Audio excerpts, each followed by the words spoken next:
안녕하세요, 왕세호입니다. 오늘은 제가 우리 강아지를 데리고 산책을 하면서 느끼는 거를 좀 같이 나눌까 하는데요. 강아지를 데리고 산책을 해보면 물론 제가 앞에 가잖아요. 그러면 강아지는 제 뒤에서 저만 졸졸 따라다녀요. 계속 저만 졸졸 따라다녀요. 자기 의지로 어디로 가는 게 아니고. 근데 제가 뒤로 가고 강아지를 앞에 세우잖아요. 그러면 강아지가 자기 스스로 결정을 해요. 온갖 곳을 돌아다니고 호기심에 이끌리고 이제 냄새에 이끌려가지고 정신없이 막 돌아다닙니다. 그러면 저는 이제 제가 강아지 뒤를 졸졸 따라가는 것이죠. 역할이 바뀌었어요. 그러면서 자녀와의 관계에서도 우리가 내가 앞에 가는가 아니면 뒤에서 자녀를 따라가는가 이런 생각을 하게 되더라고요. 강아지가 혼자 앞에서 막 길을 자기가 결정하면은 엉뚱한 데로 갈 수도 있고 막 가다 보면은 저를 잃어버려요.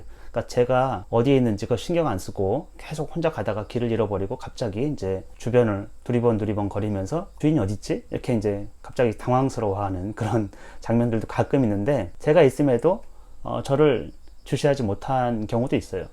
그러면 제가 가서 이제 제가 여기 있다 이런 거 알려주죠. 그러면 또 안심하고 돌아와가지고 또 자기 길을 가고 이러더라고요. 우리 아이들도 그와 같지 않을까. 우리가 앞에 가면은 모든 걸 결정하고 이러면은 저만 보고 부모만 보고 스스로 결정을 미루고 그냥 따라가는 것이죠. 그래가지고 발전이 있을까. 또 삶을 살 때 내가 의지를 가지고 또 자유를 누리면서 결정에 대한 책임을 지면서 이렇게 살 수 있을까. 근데 사람이 성장한다라는 거는 자기 스스로 결정할 때만 성장할 수가 있거든요. 그래야 반성적 사고, 이렇게 했더니 안 되는구나.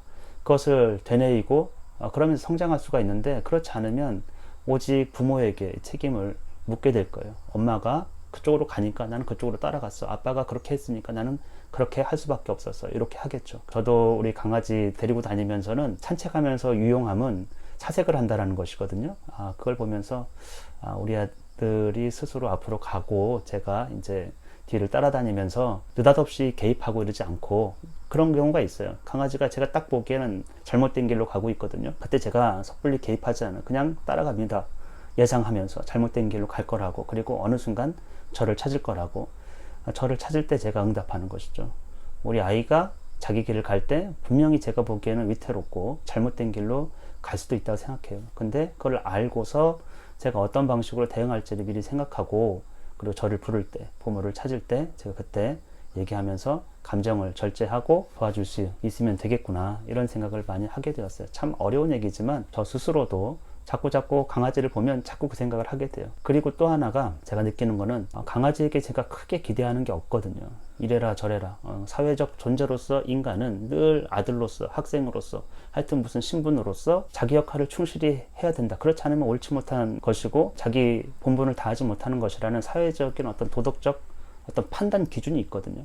근데 그것으로 통상적으로 사람을 보게 되면 늘 비판해요. 늘 부정적 기제, 부정적 감정에 휩싸이고 비난을 하게 되거든요. 근데 제가 강아지 볼 때는 그런 게 없으니까, 애초에 그런 사회적 어떤 기대, 무엇으로 살아야 된다는, 무엇으로 역할을 해야 된다는 그런 게 없으니까 강아지하고 산책할 때는 제가 강아지를 도덕적 관점에서 판단하거나 평가하거나 비판하지 않거든요. 자녀하고 관계에서는, 자녀가 점점 커가면서는 우리는 자녀가 어떤 역할, 책임 이런 것들을 지기를 원하고 그것에 따라 가지고 이제 도덕적 판단 또는 행위에 대한 판단을 하거든요. 근데 아이 입장에서는 그게 너무 가혹할 것 같고, 그러면 우리는 부모와 자녀 관계에서 이제 부정적인 그런 얘기만 계속 쏟아낼 것 같아서 산책하면서 이것 또한 제가 느끼는 겁니다. 그래서 두 가지죠. 뒤에 간다. 그래야 강아지가 자기 길을 가듯이 저도 자식이 자기 길을 가고 시행착오도 자기가 겪고 그리고 반성적 사고를 할 것이다. 그리고 또 하나는 도덕적 판단 기준, 그것을 미리 세워서 비난적인, 비판적인 시각을 자녀의 행동이나 생각에 갖지 않으려고 그렇게 노력하고 사색하고 있습니다. 하여튼 이 이야기를 여러분과 나누면서 여러분에게도 또 도움이 되었으면 하는 바람입니다.